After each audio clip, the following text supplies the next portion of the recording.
This is episode 1 of the GDC Podcast. Hey guys, so we're gonna wait. I like your radio voice. Sometimes it just comes out.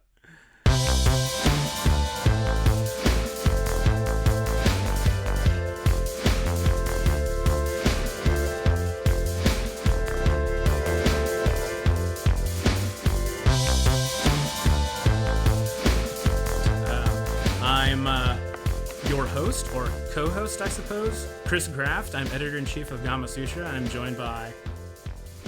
Alissa McAloon. I am the news editor and associate publisher who frequently forgets her titles at Gamasutra. That's good. That sounds important. I mix them up all the time. I spell them wrong. It's really embarrassing. Yeah, we actually have a guest, but we told him just to lurk in the background for like the next few minutes, and then we're gonna bring him out like a big surprise, as if his name isn't gonna be in the description of ruining all the mystery podcast. of the podcast production. But right you can hear him giggling in the background. So yeah, this is the GDC podcast. So maybe for a couple minutes we should like talk about GDC, and let's just talk about this podcast. Like, this is the first one. I mean, GDC is what, Alyssa, is it like 100th anniversary this year? At least. Okay, yeah, so the GDC podcast, I mean, I think that we kind of were like, hey, we want to do a podcast. It's what we want to get into radio. Well, there's a lot of interesting developments in GDC this month. There's a lot of interesting GDC adjacent people that you wouldn't otherwise get to talk to unless you tune into a stream or read one of GDC's many blog posts. So This gives you a more portable medium to do that. Oh my gosh, that was really good. Yeah, off the cuff too. that was way better than my explanation. Yeah, so Game Developers Conference, even though it only comes around once a year, it's something that believe it or not, people are working on it all the time, all year round. People's entire careers are based on this 1 week. Isn't that absolutely mind-boggling? It sure is. Yeah, it is mind-boggling. What are we doing with our lives? But it's practically here, right? It's March 16th to the 21st, so mark that down. 2020. Clear your calendars for GDC 2020. I don't even like saying 2020, like the year. It doesn't roll off the tongue at all, but... And it just feels like so past the year 2000. I'm looking forward. 2021 is exciting. That just sounds like... Yeah. And it's sequential too. I mean, once you get to 2020, I feel like you can start legitimately saying 2000 was the turn of the century. Like, I was wearing Jinko jeans at the turn of the century. That type of thing. I don't want to talk about what I was doing because I was 8 years old. Yeah. Oh, yeah. Geez. I'll let you all try to figure out if I was joking about wearing Jinko jeans. Real quick, some GDC stuff that's actually going on. Things are starting to ramp up, right? You've got IGF submissions are open now for the 2020 IGF, right? So you should submit to that. I think you can find where to do that with a quick Google. Yeah, accepted now through September 30th, 2019. Oh my gosh, you are like ready. I got the links, yeah. Oh my gosh, yeah, and this is like this is the first time we're doing this too. Okay, only downhill from here. So ramping up, we're also going to be XRDC. It's like a sibling event. It's for VR, not just VR games, but other stuff that you do with visual computing. That is happening in October. So yeah, you should come to that. October 14th through October 16th, looks like. Oh, that's good. Just here with the notes. I'm here to cover. No, this is working out great for me. I don't have to hardly prepare. Oh, we also opened up. This is important. So we're opening up our call for papers for. Actually, we already opened it up for our core concepts line of GDC talks. And don't be afraid of core concepts. That's just another word. We've renamed the discipline-based tracks for GDC. So if you have ideas for our advocacy track, audio, business and marketing, design, production and team management, programming, and visual arts, if you have ideas for talks and you want to share all that knowledge at GDC 2020, yeah, you should definitely submit. We implore you to. Yeah. You can find all this information on gdconf.com. That's kind of weird, isn't it? Is it gdconf.com or gdconf? Yeah, so gdconf.com. And there's all kinds of news just spilling out of the official Twitter account at official_GDC. You know what else is new? It's not a rhetorical question. Your audio cut out for me there, so I'm not sure what the rhetorical question was. I don't know what happened. Yeah, there was another new announcement, and it was advisory board members. So these GDC advisory board members, these are people who help us basically shape the content or the hashtag content of the show, if you will. And that kind of brings us to our guest, our super secret guest. This person is a Full Sail Hall of Fame inductee. He worked at Megatouch, producer at id Software, might have heard of him. Epic Games, might have heard of it. He also currently runs his production consultancy. It's called Shonk Ventures. That's the first big clue. Shonk Ventures. This person is a longtime friend of GDC.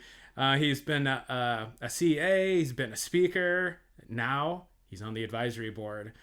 He's also the co-author of books called Gear Up, Advanced Game Development Practices, and another one called Creative Agility Tools. I don't know how this person is bending the space-time continuum to do all this stuff. Not only that, I'm really building this up a lot, so this is going to be huge. This is going to be huge. Worked on, credits include Rage, Paragon, Battle Breakers, Doom, Wolfenstein, and about 60 other games, including a little app called Fortnite. Got a credit on that. And so here we go. Let's welcome Grant Shonkwiler. Wow, that is Yay! that was overwhelming. Did we miss anything? I don't know. Yeah. I was born at some point. I mean, that's just Kris. Thank you for the great introduction. That was a lot about me. Yeah. No problem. This required so much internet stalking on Alissa and I's part. I mean, we started kind of feeling gross about it. Yeah. So tell us a little bit about your background. You are a producer and your consultancy is Shonk Ventures, and tell me what you do. Yeah, so I've been making games for a long time. I started actually making games when Pokemon Red came out. My buddy and I swapped games back and forth back then, and I taught Pikachu Cut, which was apparently the wrong thing to do. We got in a big fight. We were punching each other. It was great. And I said, you know what? I think we can make a better Pokemon game. And so we designed our own game called Pokemon Killer, aptly enough. Submitted the game to Sony, actually sent paper designs to Sony, and said, this is going to kill Pokemon. You're going to be bigger than Nintendo. They actually wrote back and said, we don't want to get sued, but keep on designing games. That's cool. And that was it. From there on out, I've been making games. I started modding games and just designing and doing goofy little things. And then I went to Full Sail University to learn to be a computer programmer. And then I started in the industry at Megatouch Games, as you mentioned, where I was a programmer, and then quickly realized all the other programmers were much better than me, and I was not progressing at the rate that I wanted to be. So I told the creative director I would help him out with design, and next thing I knew, I was a designer, and then I was a lead designer, and then I was like kind of running all the game stuff at that company. Yeah. So that if you don't mind me interrupting real quick, No, we need to pump the brakes a little bit, and go back to Pokemon Killer. Okay. And Sony actually must have looked at the design document if they replied to you and said, "We don't want your game." Yeah. That which is of course crazy to think about. I don't know if it was just like an intern or someone who opened up this file and was like, just reply. It's like a kid, make them feel good about their day. But I really appreciate that, and I've had the opportunity to talk to many people who were at Sony back then and say, I want my document back. So sentimental value. Yeah, so far no one has found it, which is probably good because one, it's terrible, and two, my handwriting has not improved and was really bad back then. It's just got to be like framed up in someone's office somewhere. This letter that was sent in once. Yeah, the one thing I remember was that I used red ink. I don't know why I remember that, but I used red ink because of the killing part. Yeah, it was a very violent game. Do you think that like Ken Kutaragi has that hanging like in his family room? I like to imagine that he does. I would think that he does. So you're a producer guy, and you've done talks at GDC and PAX and other places, and your background. When I'm listening to you talk, obviously you're well versed in like the methodologies of product development and all that, but you talk about the fundamental stuff, like the foundational things. Can you tell us like the most important parts of being a producer? Yeah, so the most important thing that I always tell, when I start working with a junior producer is, first off, your communication skills, right? You have to be able to communicate with people at their level and their language. So I recommend all of my junior producers learn a little bit about coding, learn a little bit about design and art and stuff. I'm not asking them to become those things, but at least be able to speak the language.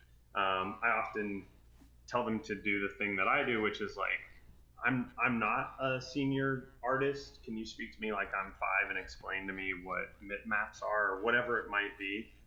Because you want to start to progress to the point where you aren't interrupting meetings because you just understand things. So communication is the first one. The second one is just understanding that people are people, and that is ultimately our job. Our job is people first.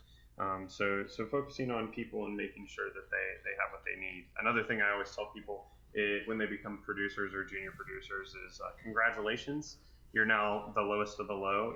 People think producers are high up at companies because we're the people doing a lot of interviews and stuff, but that's actually because the important people can't stop working to come do the interviews. So welcome aboard.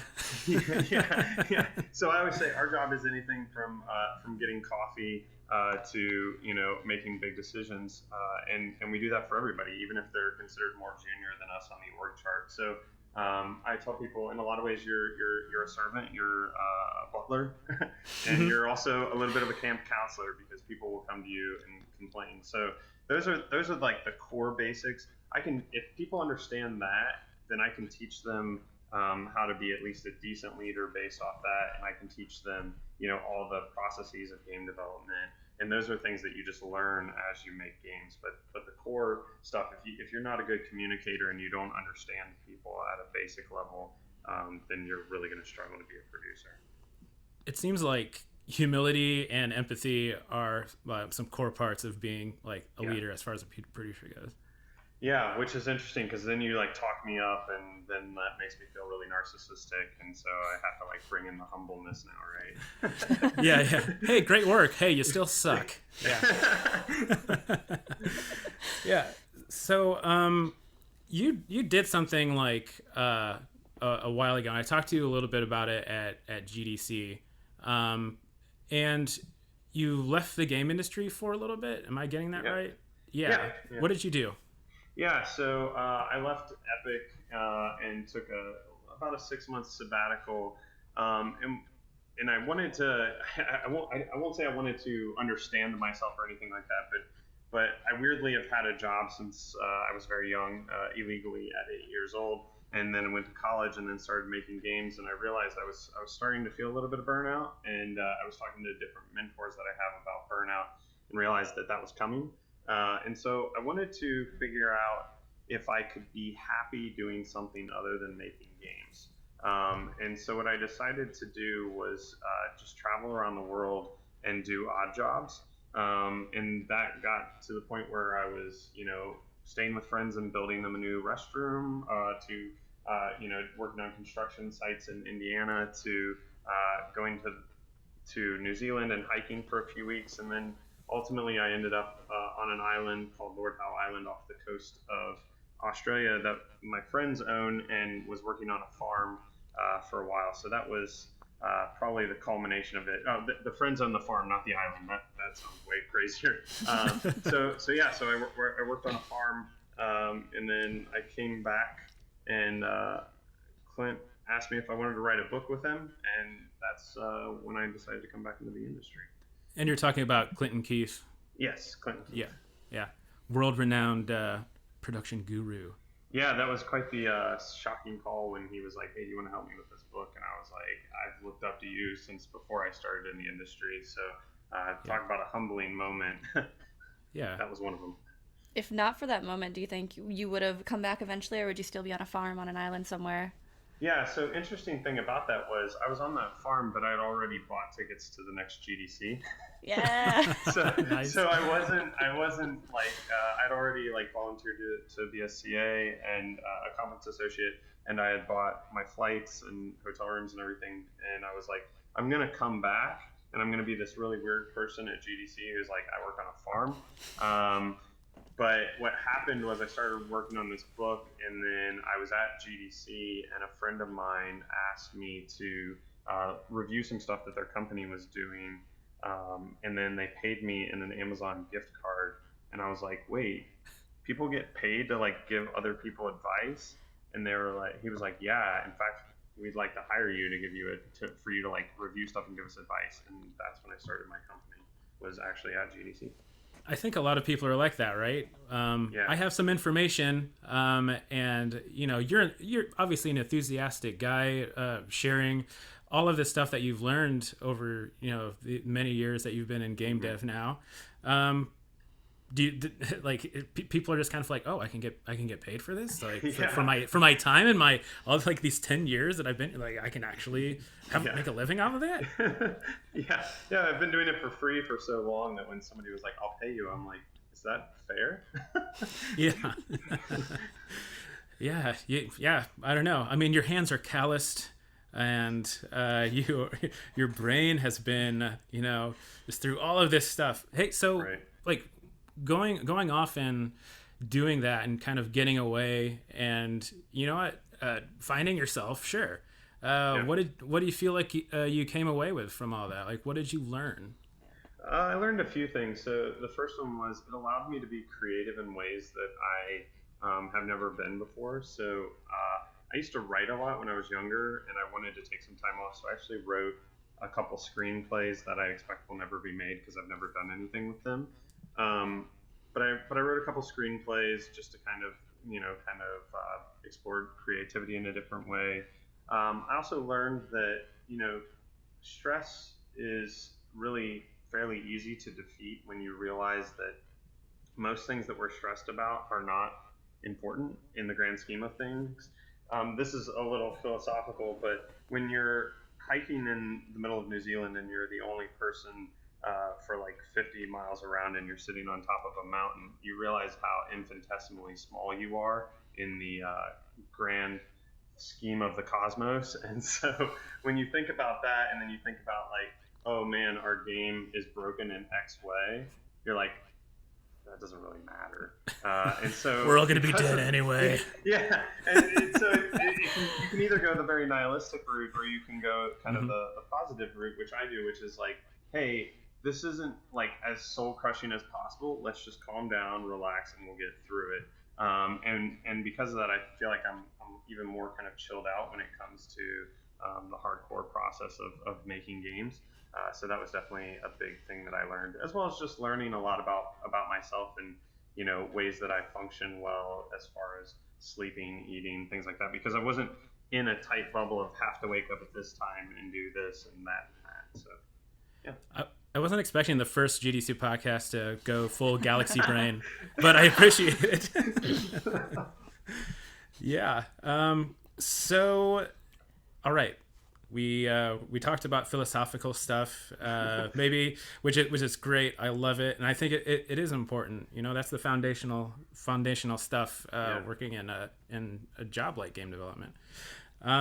So now I'm wondering why you wear rugby shirts all the time. Let's get the nuts and bolts of production here.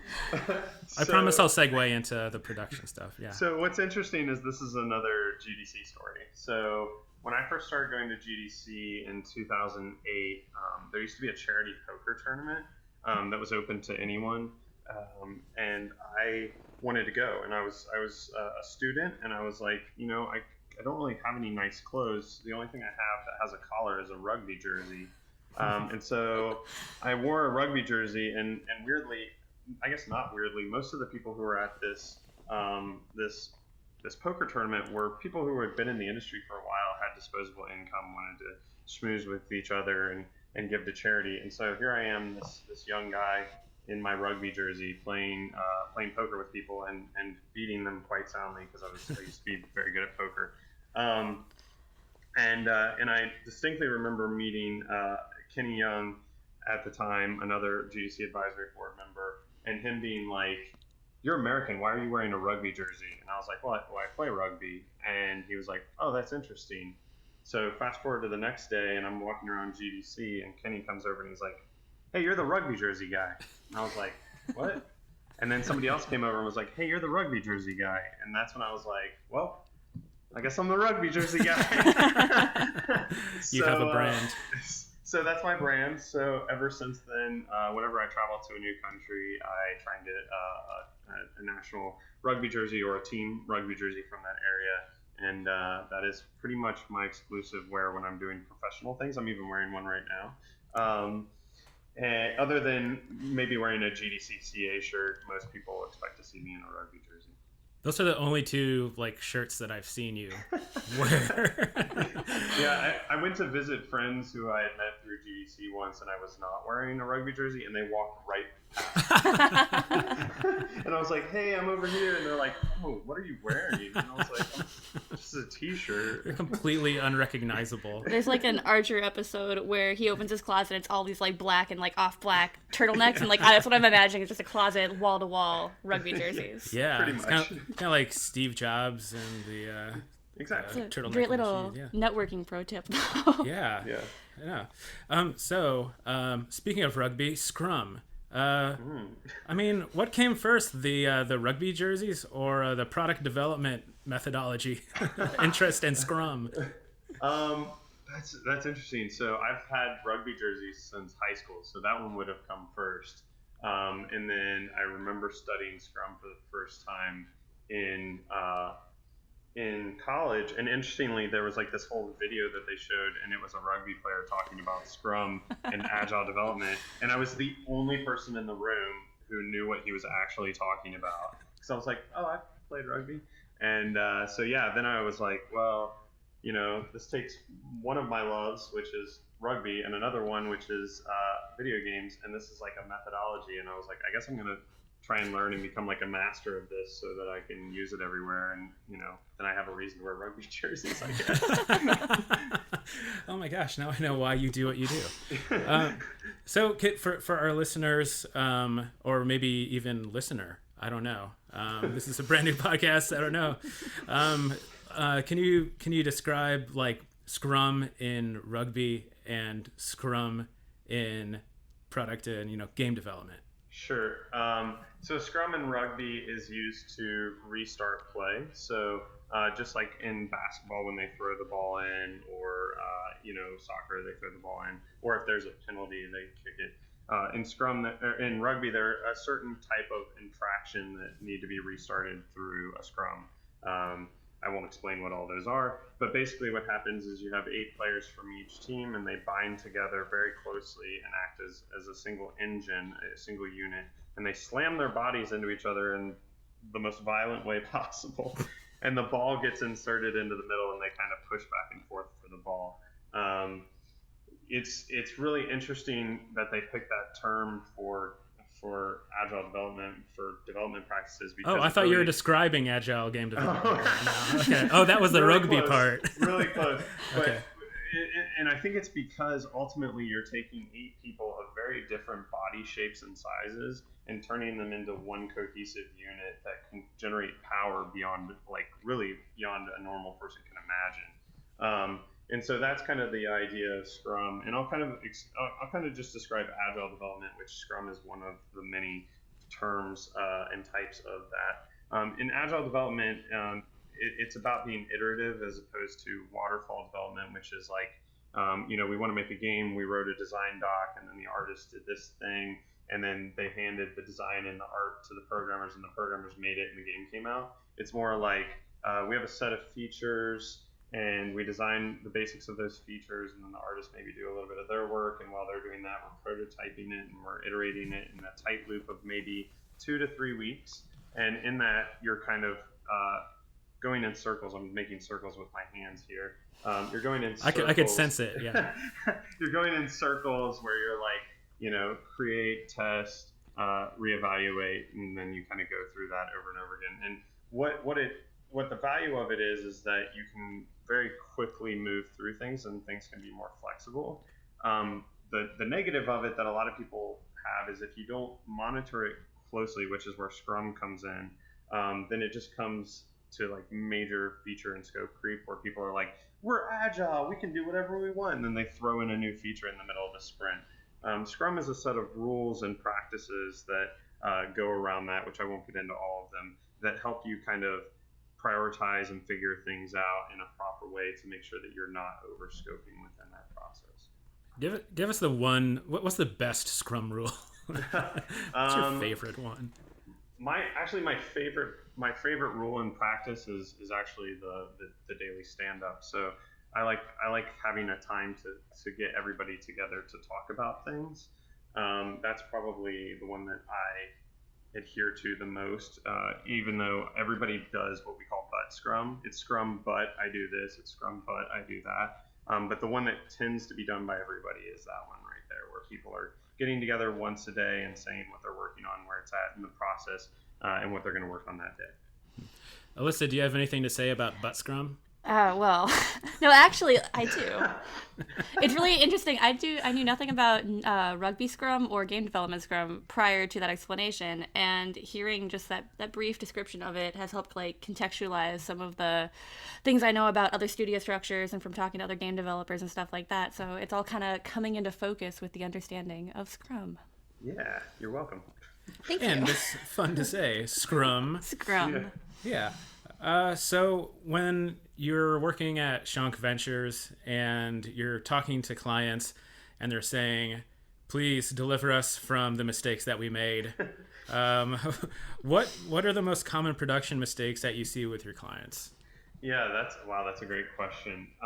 So the first common mistake that I see from people is this over strict adherence to rules that they've created in their own brain. And what I mean by that is like, we have to be by the letter with Scrum or Agile, and we have to make sure that, we're doing this, and it tends to be at the detriment to the team. And if we go back to what I said, your core tenets of being a producer are, which is about communicating and being kind of, just this facilitator and person who's focused on people.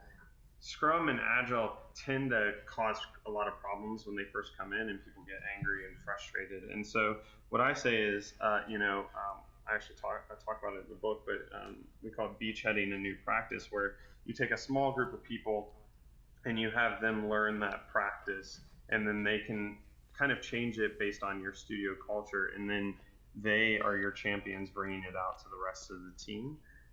So that's one of the main things that I tend to see, is that people are like, we decided to become agile, and they're like, here's our super strict rule set, and they bring it in and everything breaks, and they're like, and everybody's like heads on fire. So I'm always like, don't worry, we're gonna fix it. We just got to kind of iterate through it with the team. So the main thing that I usually help my clients focus on is making sure that the team understands why changes are being made, making sure that the team understand the goals of that, and then understand, what the team actually wants out of these changes. So it's a lot of outsider kind of perspective and bias, where I'll talk to the teams and I'll talk to the producers and the leaders, and they may kind of be saying the same thing to each other, but not really hearing it. And then I present it, and now everybody thinks that I'm a genius. So Nice. I tend to apologize a lot to especially the producers, because a lot of times what I've found is that the producers know the right thing to do. They're just stuck on one or two things, and also there's that that relationship baggage that might be in there. Even if they have a lot of trust from their team, there's still he's been doing X for this long, or she's been saying it this way for so long, and now they want to change it. Whereas I can come in and say, well, this is actually what we need to be doing, and a lot of times it's exactly what they were saying, but people are like, oh yeah, that makes a lot of sense. You worked on Fortnite. And I'm like, whatever, yeah. Just call me the rugby shirt guy. Yeah. And that's probably something that also benefits from what you were saying earlier, where you have like some multidiscipline experience. And I imagine some of that language gets lost when they don't have the verbiage to describe what they want in the terms for the developers they're speaking to as well. Yeah, definitely. And it's one of those things where, I always say that, the best team is a team that is everybody's a little bit well-rounded and a little bit of everything. Obviously, people are experts at things, but I want everybody on my team to be a game designer and a producer as well as whatever else they are, because I don't think a game designer should be holding the hand and telling a programmer every single thing that needs to be done in the design. There should be some creativity in there, and a designer shouldn't be not caring about the schedule. So one of the things that I tend to do with all of my teams that I work with is try and figure out ways to level up all of the individuals on the team. So be that spending a little bit of time every week or every month with the creative director or lead designer kind of explaining what the game is in more detail, or having the producers kind of teach tools in a more intuitive way. So things aren't super, their Jira isn't super complicated, but it's very simple for people to understand, so that they want to be in there moving things along and making it, more interactive and fun for them, as opposed to, having to walk around every day and be like, did you update your Jira? Did you update Handsoft? Which I've been that guy. That's not a fun experience for anybody. So that's a big part of what I work on with my clients. So you swoop in, and obviously, like, you don't stay. You're a temporary person. How do you leave the lessons with people, and how do you kind of give the producers that you work with and the teams you work with the tools where they will have less disagreements and they'll be more efficient? Like, how do you just hand that off? Yeah, so part of it is there is like a monthly or every other week follow up with the key people that I've worked with. So be that someone in leadership, or a producer, kind of a coaching relationship where we're just having these constant conversations. A big part of, jokingly, a big part of why Clinton and I wrote the book was that we wanted an easier way to leave a client, and an easy way to leave. Just read the book. Buy my book. In a way, right? In a way, like if you can't afford one or either of us, you can just buy the book, which is much cheaper. Or two, we kind of leave and we're like, hey, just a reminder, here are the 6 or 7 practices that we put in place. Let's make sure we're on the guidelines of this. But just like any leaving of a job, I write up documentation. I do, like, I wouldn't call it an exit interview, but I do kind of like, hey, I'm leaving. Here are the things that we accomplished. Here are the things that still need to be done. Here's how you should do those once I'm gone. You want to leave them wanting a little bit more. That's how you get repeat clients, but you want to fix as many, if not all, their problems in one go. Yeah. You also run Game Dev Drink Up? Yeah. I'm a multifaceted person. So Jonathan Hawkins in LA, who runs his own studio, he started the Game Dev Drink Up. Oh man, I think it was almost 9 years ago. And he asked me to, I kind of took over the Dallas chapter after it had one meeting, and then the guy who was running it left. So he asked me to run it, and then over time I've just kind of taken on a lot of the responsibilities of setting up the events, helping new chapters start, and things like that. Which is odd because I don't drink. And a lot of people say to me, like, I don't want to go to the Game Dev Drink Up. I don't drink. And I was like, I run it and I don't drink. So and it's not a requirement. It's just the name. And very excitedly, the first chapter, which is in LA, is having its 100th 100th event in August. So Wow. We have been doing it for a long time. I forget how many events we've done, but it's close to 600, and we've had over 15,000 people attend, and we're in 4 countries right now. So very cool. That's nuts. So yeah, I mean, and that's like what you're all about. You know, it's a fun thing, but you're like a community building guy, right? Yeah, that's that. You know, if we get into my grand philosophy of what's wrong with the world, it's that we don't live in community anymore. You know, if you're in your town, I mean, I don't know the person who lives across from me or beneath me in my apartment complex. You know, I don't know anybody in my kind of area. We leave the towns we're born in. We don't necessarily go to a religious ceremony or event anywhere. So we don't have a lot of community. So one of the things that I've tried to do my whole career, starting with my involvement in the IGDA in the early 2000s, was help build communities in any way. And so what the Game Dev Drink Up does differently than the IGDA, which we encourage all of our members to go to IGDA meetings, is we're not education and we're not about your career. We're literally just about your community and about helping you network. And what we found, and this is just anecdotal, I haven't done a full study on this, but what we found is that if a city has a Game Dev Drink Up, it is like much more likely that developers will stay in that city if they're laid off or there's a closure than if there isn't, because they have a network of people around them that are not just their office. So that's kind of been our goal all along, is provide community so that people don't need to uproot their lives every time you know, there's a studio closure or they get laid off. Yeah. For people who are like adjacent to cities that host a Game Dev Drink Up or another kind of game dev gathering event, what do you have for advice for them to get the most out of those meetup opportunities? Yeah. So first off, if your city doesn't have a Game Dev Drink Up, you can just reach out to the Game Dev Drink Up on Facebook or Twitter, and we'll talk to you about setting one up. If you have any other event in your area or you have a Game Dev Drink Up, what I always tell people is just show up and just be friendly. You know, don't show up with a resume in your hand. Don't show up trying to, you know, impress people. Just show up and ask people about themselves. I am a little weird, and this is a weird thing to recommend to people when I realize how weird this is. I have done targeted networking, especially when I was younger and looking to learn about the industry, where I would know that, you know, certain people would go to certain events at GDC or the IGDA meetings, and I would go specifically to try and meet that person. And I think as long as you're not doing that in like a creepy way, like, yeah, I came here to the way you described it doesn't sound creepy at all, Grant. Not at all. Hey, you're the two who stalked me online, okay? This is true. But you know, coming to an event and saying like, hey, you know, I love your games and I wanted to ask you this piece of advice. You know, I've had people do that with me, and it's less creepy than, for some reason I get really creeped out when somebody's like, I follow you on Twitter, and I'm like, oh, why? Why would you do that? Like, yeah, I know that feeling. So be very, very purposeful in what you go to the events for, which is to meet people. And what I always tell people is networking is just a fancy word for making friends. So just go up to people and ask them, hey, what game are you playing lately? Or, you know, what are some of your hobbies? Just have conversations with people. Because I feel like it's really easy to like look at these networking events, and especially if you're younger. I went to a school with a game development major, so there were a bunch of people being like, oh, you have to go to these conventions, you have to go to these parties, and you have to meet these people, and it was this very like high stress to do. Yeah. And it seems like kind of not doing that is what you're recommending in a way.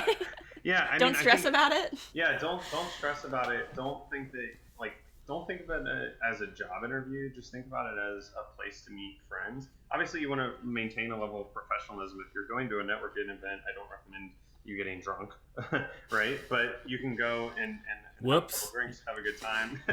I know, Chris, we have to talk later. You can have some drinks, you know, have a good time and get to know people. And, you know, I jokingly say that the real reason I started Game Dev Drink Up chapters everywhere that I've moved is I'm an inherently lonely person and I just want to make friends. So I started a Drink Up chapter, and then people come and hang out with me once a month, and I'm like, look at all my friends. You know what? Like, I meant to bring it up earlier, but I think the first time that you and I met, and I think it might have been like the narrative Summit meetup when GDC Online was happening in Austin still.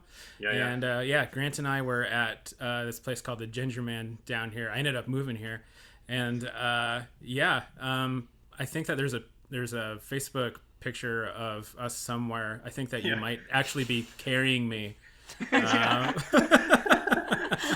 So Grant, like the first time I met Grant, he like literally swept me off my feet. So that's just the kind of guy he is. So there's the header image for this podcast when it gets published somewhere. Yeah, we'll find Dig that one up. Yeah. Well, we're gonna wrap up here. I want to talk about crunch because hey, we want to end on a really happy note. No, but I'd like to talk about that just a little bit because you're a producer, and do you find that one of your duties and one of your jobs is to totally help teams eliminate that? I think it's about helping teams understand why it exists more than it is to eliminate it. I mean, I think that is often a goal, which is let's eliminate crunch. But what I can help is not just straight eliminate crunch, but help you understand why crunch has existed. And Keith Fuller, who also is a consultant and has worked in the industry for a long time, describes crunch in two different ways, which I like to understand as well. Which is there's crunch and then there's overwork. And crunch can be voluntary, right? Like you really want to make this game great, and so you want to work a few extra hours and put that in. And I'm usually fine with that as long as it's limited to 2 weeks. I don't want somebody being like, I want to make this game great, and 6 months later I realize that they've been not seeing their family a single day during the week for 6 months.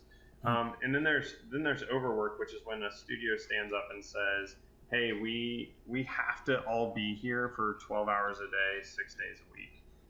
And that is almost easier to fix than the second one, because the second one is just people being passionate and helping them understand what their limits are, which is a lot of kind of talking with people and understanding them, and especially if they're younger, helping them understand their limits.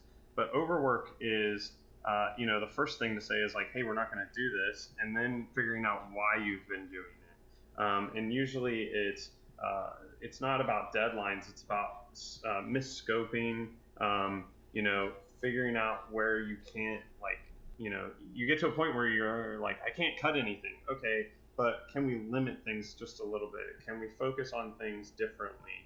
And understanding that as producers, it's our responsibility to make sure our team doesn't have to crunch or overwork ever. So if we get to a point where we are doing that, then ultimately we've failed. And I know that can sound a little bit harsh to people who have been in that position, and myself included, where ultimately it was the decision of people above us to do that with the team, and we could have delivered the game on time if they had let us cut certain features. But we have to kind of stand up and be like, no, this is the human cost of what we're doing, and here's possible solutions and ways to work through that. It's not as easy as staffing up. It's about making hard cuts, hard decisions, and understanding your team and what they can actually do. So from your perspective as a consultant and somebody who's worked in at these major studios and smaller studios, and in 2019, has crunch gotten better? In my personal life, it's gotten better, but that's because I'm a consultant. I think that the stories that I'm hearing about crunch are a little bit different, and I feel like they are less ubiquitous. It's not, when I was going through my first major crunch in 2008, 2009, it was everybody was doing it. We were all trying to hit Christmas deadlines or whatever it might be. And I remember talking to all my friends and being like, oh, I was at my work until 2 a.m. and they were like, oh, I was there till 3. And now I feel like people are getting older and having families and responsibilities, so they're willing to kind of push back and be like, hey, I'll work a 12-hour day, but I'm not working Saturday, Sunday. And figuring out ways to have work-life balance. So I think that it's not as common in the industry, but it is still common. And it's something that we have to keep kind of fighting against and figuring out what are the proper solutions and ways to do this. I think the big difference between 2008 and now is there are a lot of studios standing up and saying we don't crunch, or we are now focusing on fixing this problem. Whereas in 2008 it was kind of like, yeah, crunch is bad, and then everybody's like, it's not really bad, we're going to do it anyways. Whereas now it's people are coming out and publicly saying these are the steps that we're taking to change. And I really like a lot of the pressure that has kind of been put on gamers to understand what happens in this, and now they're kind of pushing back on their studios and being that of the games that they love and saying, hey, don't sacrifice your people to make sure we have new content every 2 weeks. Like that's not the worth it to us. So I think it's about educating everybody from the game players themselves to people who are making games and their families to understand the proper way to have work-life balance. And ultimately, once you can get to that work-life balance, the team is going to be richer and more, passionate and understanding about the project than they would be if they're working 75, 80 hours a week. That is a great summation of like what we should do. I love it. I also think it's a great place to bring an end to this segment. But Grant, where can people find you online? I mean, Alissa and I already know everywhere to find you online. But oh yeah. If people want to again contact you about your consultancy, where can they find you? Yeah, so the easiest way is just to Google Shonk Ventures, which is just SHONK and then Ventures, like adventures, but you take off ads. So Shonk Ventures. If you Google that or GShonk, GSHONK, you will find all of my social media, websites, emails, and easiest ways to contact me. Sounds great. Well, thank you so much for joining us. Thanks for having me. Thank you. Thanks.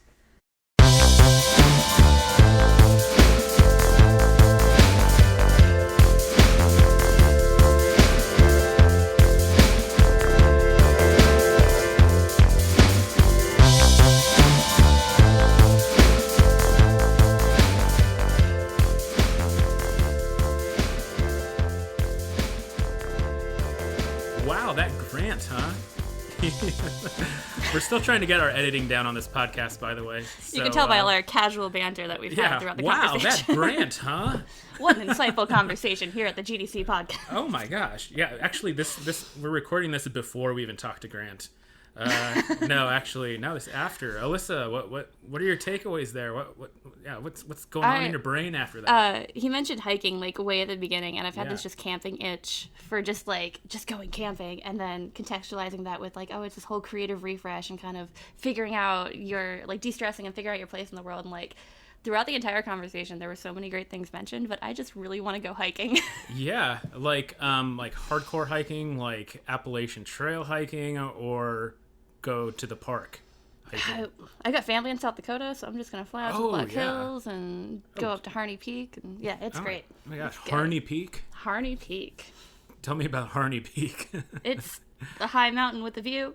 Yeah. Okay. Oh yes, I think it's this old fort is built out. It used to be like a fire watching fort, but now it's just some old cool castle that you have to walk for 3 hours up a hill to get, and it's really refreshing. So I can relate to that point of the conversation. Yeah. So after talking to Grant, basically you're going to take a 6-month sabbatical from Gamasutra news editing.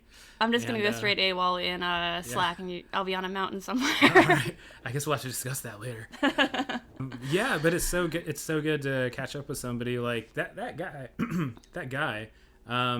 He seems very in touch with how people operate.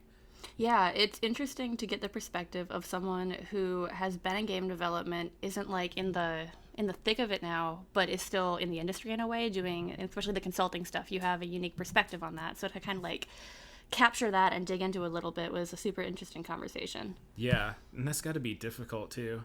Just going into I don't know, basically someone calls 911. You're like everything's on fire, and you're like, no, I got this. Yeah, the person is like, we need somebody to fix it's like all it's lightly heroic in a way, like Kate billowing in the wind as you swoop in to fix all of their production problems. His rugby shirt just billowing in the wind. Yeah. Well, I know. I want to just point out that like usually when you talk about crunch, it gets like this somber mood kind of sweeps over whenever crunch comes up. But that was a really good summary of issues that lead to it and productively how developers can kind of work through it and work past it and understand it. And I think that was just really good context to have too. Yeah, it is. Because it is something easy, like you get rightfully fired up about it. And then talking to someone who has to solve those issues on a practical level, and then I don't know, like who's been there in all the different situations, different studios, their own projects they've consulted on. So it's really useful information. I was glad to be a part of that. Yeah, me too, Alissa. So, okay, well, this is where we tell you to subscribe, smash the subscribe button, or is that more of lightly tap? Is it? Do people click anymore? You can tap it, mash it. You can mash the subscribe button if you're on a touchscreen device on your phone. And we promise to bring more fascinating guests. Right now, we're trying once a month. We don't want to, burn ourselves out here. And I'm kind of lazy. But we may ramp up from that depending on how things are going. So thanks everybody for listening. Again, I'm Kris Graft. I'm Alissa McAloon. And mash that subscribe button with your thumb. And if you love us, rate and review. See you next time. Thanks, everyone. Bye.